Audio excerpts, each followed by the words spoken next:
Hello, hello, hello! Welcome back to another video, servant analysis style. This is the big man himself. I'm so excited that he's finally an FGO. It kind of doesn't seem real. But Charlemagne has arrived to Chaldea. Well, hopefully, if your summons went well. This is Charlemagne, 5-star Saber. Great kit overall already. We're going to get into it. But, man, I'm excited. So, let's check him out.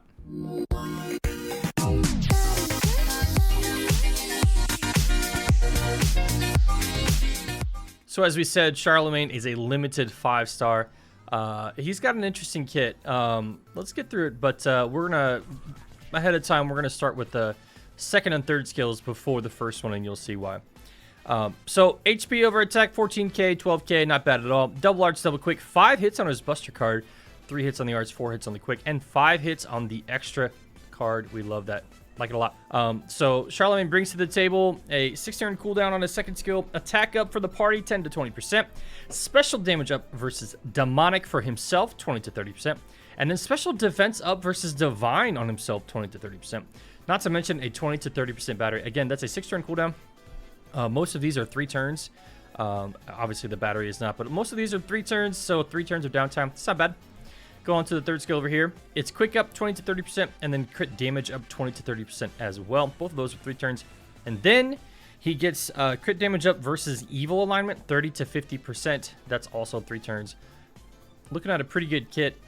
You're already seeing a lot of name dropping here, right? So evil there, demonic there, divine there. A lot to be considered, let's say, as you go into fights with Charlemagne. Let's take a look at this first skill. This is an interesting one. What I want to kind of juxtapose here is invincible or not invincible, okay? So, first up, he can apply invincible to one party member. That can be himself, but to one party member. That's 2 times over 3 turns. If you do not apply it to him, you will receive the following. NP gain up for 5 turns for himself. It's 10 to 20%. That's 5 turns on a 6-turn cooldown. 10 to 20% is not a ton, but that's nice. That's nice, right? And then if he has the invincible, he seals his NP for 1 turn. Obviously, it's kind of like a trade-off type of thing. If he gives someone else the invincible, he's got NP gain up. He's ready to go. But if he needs to protect himself, if he needs to prolong the fight a little bit, it's going to cost him an NP seal, which, you know, it is what it is. It's a give and take. That's fine. Perhaps the most interesting part of this first skill, it also plays into his NP, is this Exaltation or King's Valor trait, right? This trigger skill is 5 turns. Again, a 6-turn cooldown is very impressive. And when he gets hit, when he takes damage, when he gets hit, he receives this trait of Exaltation or King's Valor, whichever you want to call it. I've seen translations for both. And that lasts for 5 turns. So over the course of 5 turns, he can build up these traits, these King's Valor Exaltation traits, right? And you want those to stack up as much as you can, because you go into his NP, and over here you have a 12 hit on the quick NP AoE. It's 600 to 1,000% damage, except it's not. It's additional 10% super effective damage on top of already 100% super effective damage per stack of the Exaltation or King's Valor. Maximum of 12 stacks. 12 stacks. That's big stonks right there. So he also applies quick resist down on enemies. That's his overcharge, 20 to 40%. It's not bad at all, right?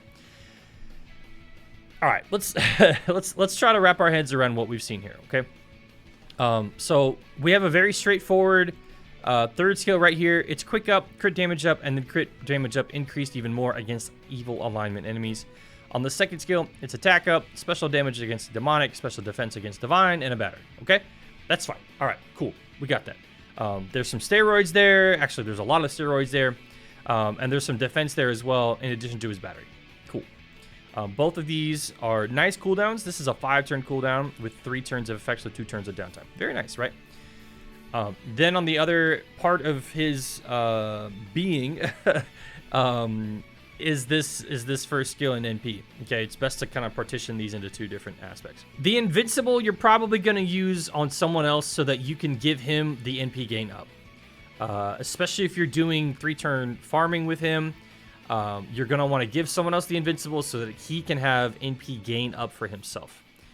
It's 10 to 20%, but the dude has a 12-hit NP. Not to mention the fact that you are going to want to try to get him to take the hits.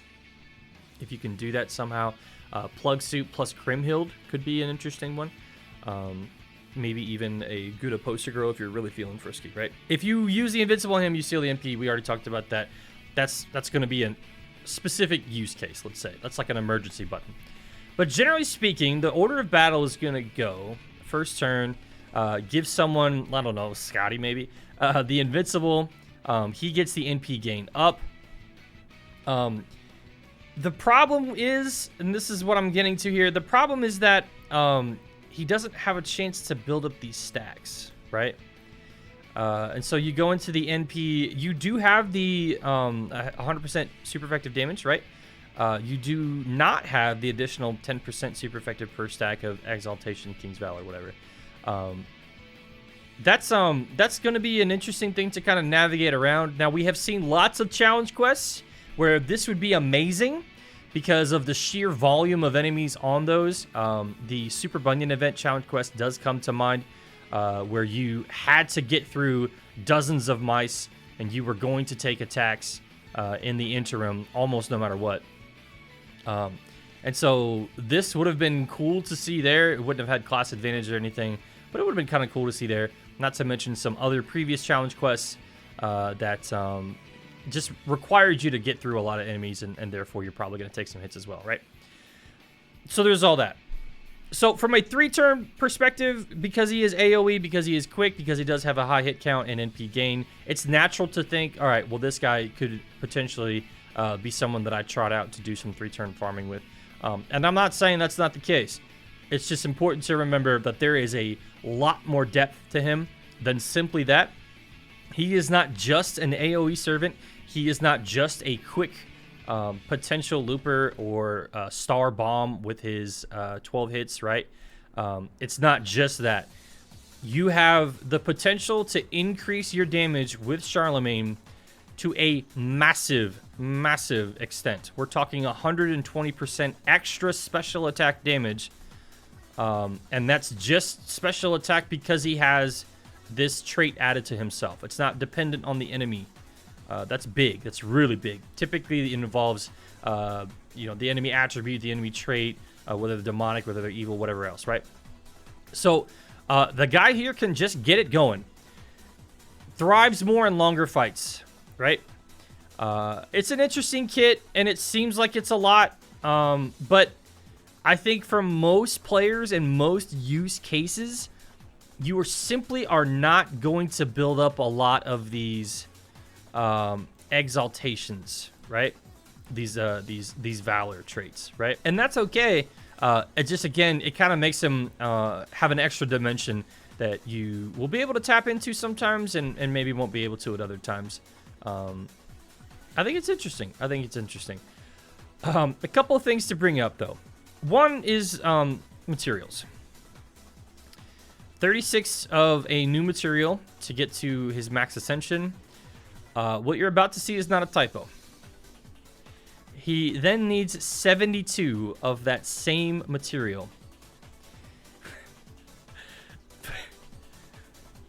I'm sorry. This is so much. 72. It's so much. 72 of these for per skill, by the way, to get from skill level 8 to 9. The reason this stings so much, one, if you look at it as appends, it's much more reasonable. But two, going through his kit, you want a lot of these to be as high as they can get. This is a battery, so you want skill 2 to be as high as it gets.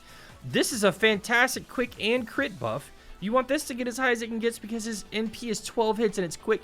You're going to get a lot of stars out of him. So you're going to be able to crit a lot with him. Yes, his star weight at 102 is in the middle of the road for all servants, but it's higher than casters, which theoretically speaking you may be pairing him with. So, man, that's a rough material cost, I'm not gonna lie to you. And then over here on the skill, the first one, the NP gain up is not as consequential. Honestly, if you only take it to like 6, okay, you're missing 5% NP gain. It's probably not going to change anything. But that's the only thing that scales. It's the only thing that scales on this first skill. So that's nice. Maybe you don't need to chase the 72 of that material for that skill, but you're gonna need it for the second one, and you're probably gonna want it for the third one. Not to mention the fact that if you can crank this up to level 10 for the 30% battery, guess what? The second append skill is gonna take you to 50%. Stings, man. It stings. So I feel for people who are going to max this guy out. This is a fan favorite. This is someone we've all been looking forward to for a long time. And so to see that kind of material cost, like I'm not, you know, I'm not spiteful about it. I'm not mad at the devs or anything, but it stings, man. It stings. It stings.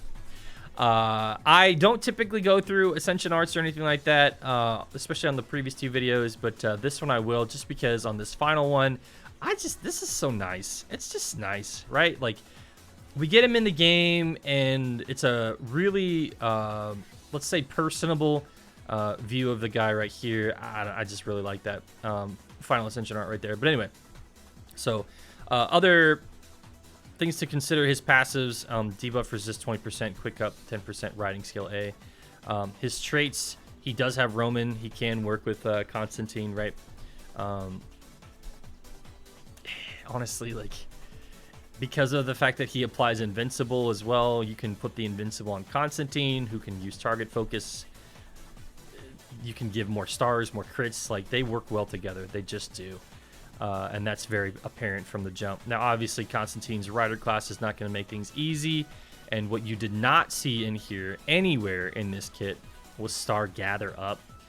So that's going to be a hindrance in your Constantine Charlemagne Dream Team if that's what you choose to pursue for 6.5. But regardless, this is a potentially extremely powerful NP. I don't want to downplay the amount of damage that you can do with this, because frankly it's absurd. You really can do some just like absolutely stellar damage here. You do have the super effective right here. Going on over here, you have the crit with alignment right there, and then on this you have demonic right there. So because of the fact that he does have, and again my live stream viewers are about to freak out, because of the fact that he does have attack up in his kit, he has quick up in his kit, he has a power mod on his second skill, and he has super effective in his NP. That's all 4 aspects of multiplicative damage for his NP. It's just a lot of damage to be had with him, like a lot. I would not be surprised if we start seeing some videos from FGO content creators showing off just absurd numbers. By no means am I saying that this guy's going to be like the highest, you know, damage dealer in the game or something like that, but it's really impressive what he can do.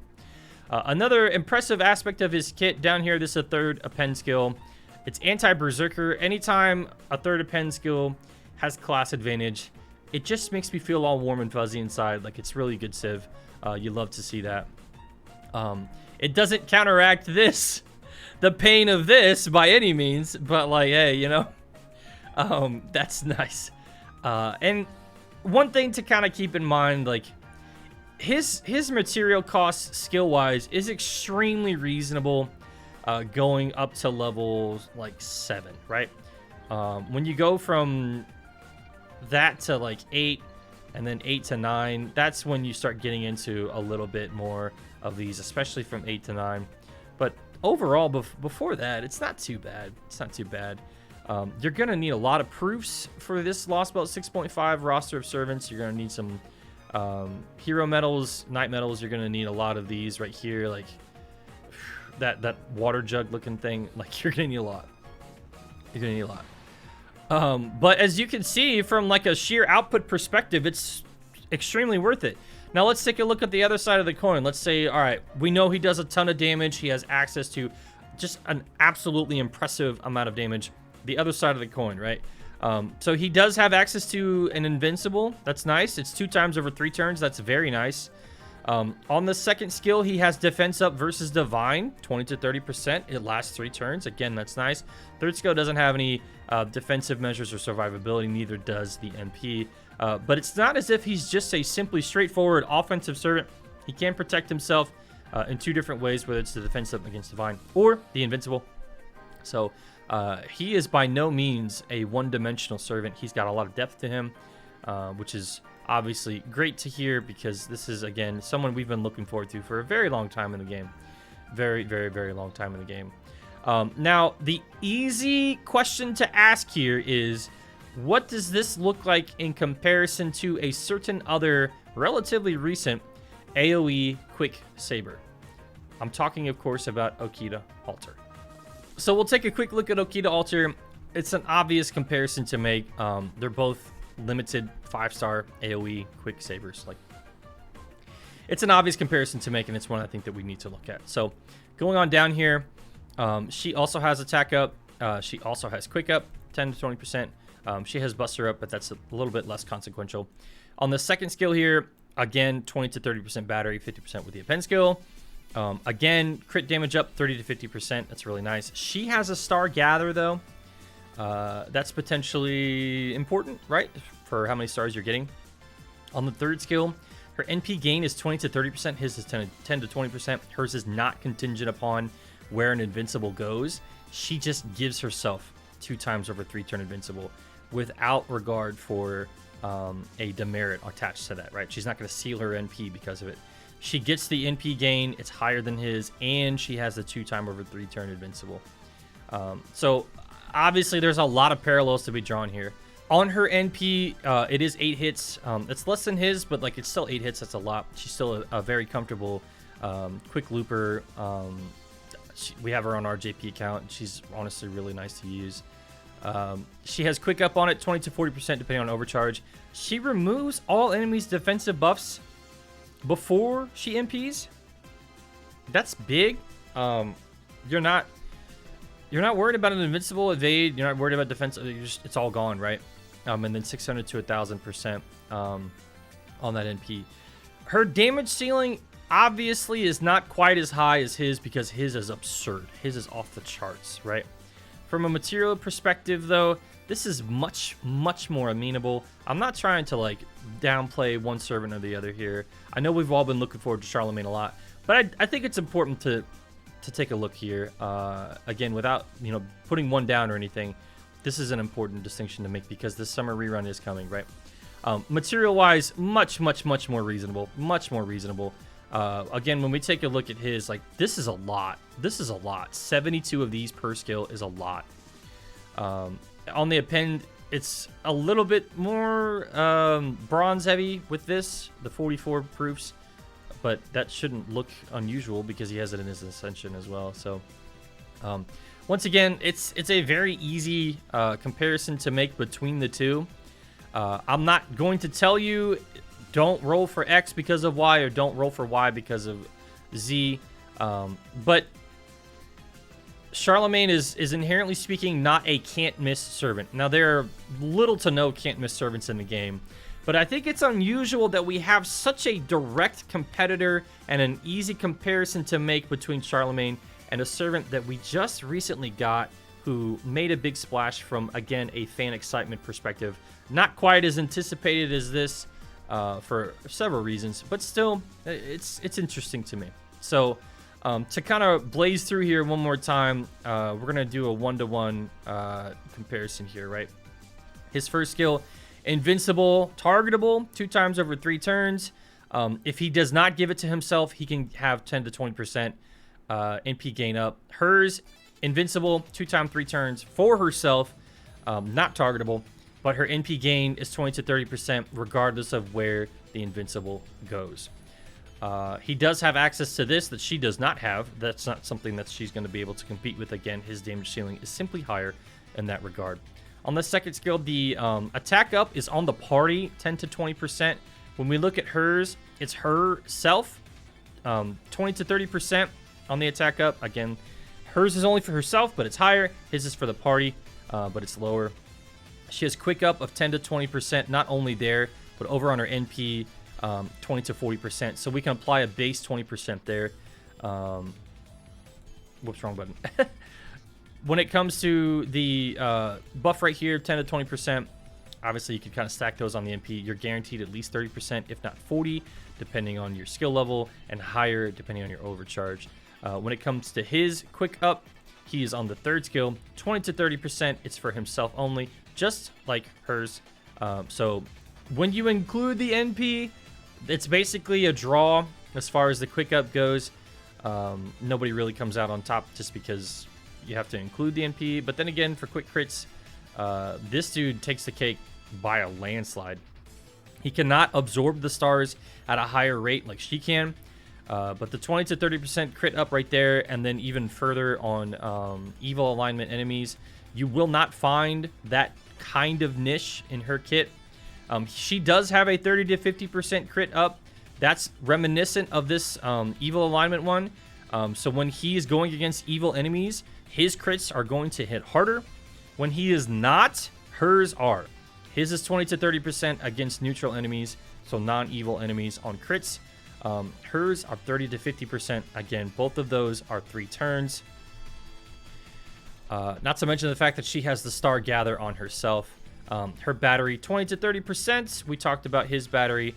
It is also 20 to 30%. 6-turn cooldown on that battery. 5-turn cooldown on her battery. 20 to 30%. I don't know. I don't want to like come off negative. I really don't. He's not bad. He's very good.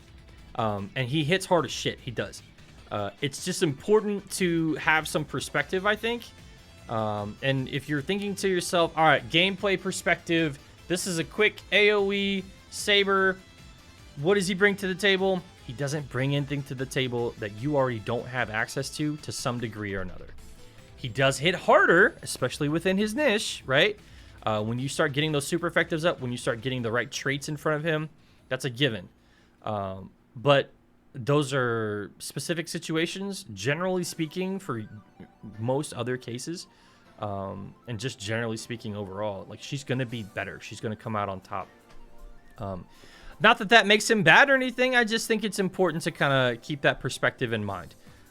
If you are thinking about going for him and you don't go for him, you can still get, like, arguably, depending on the situation, better version this summer on the rerun. If you do go for him and you don't get him, don't be too upset. You can try for her as well. I know it's Charlemagne, like, we're really excited, but still, like, it's important to have some kind of, like, perspective on this, you know. One other thing to look at with him, over on this Bond CE, I love the art on this. I absolutely love the art on this. There's a few different callbacks going on here.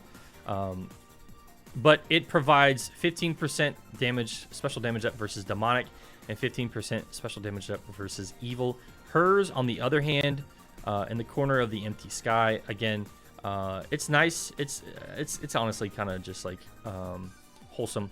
Hers is quick up 10% and then NP damage up. There's no question his is better in that regard, but these are Bond CEs, like, nobody compares those. So yeah, if we were to go, like, even further in depth on these, his star weight's 102, hers is 98, but she has Star Gather, so that's a wash in favor of her, if anything. The star gen is exactly the same. On their quick cards, he's got 4 hits, she's got 5 hits. They both have 5 hits on the extra.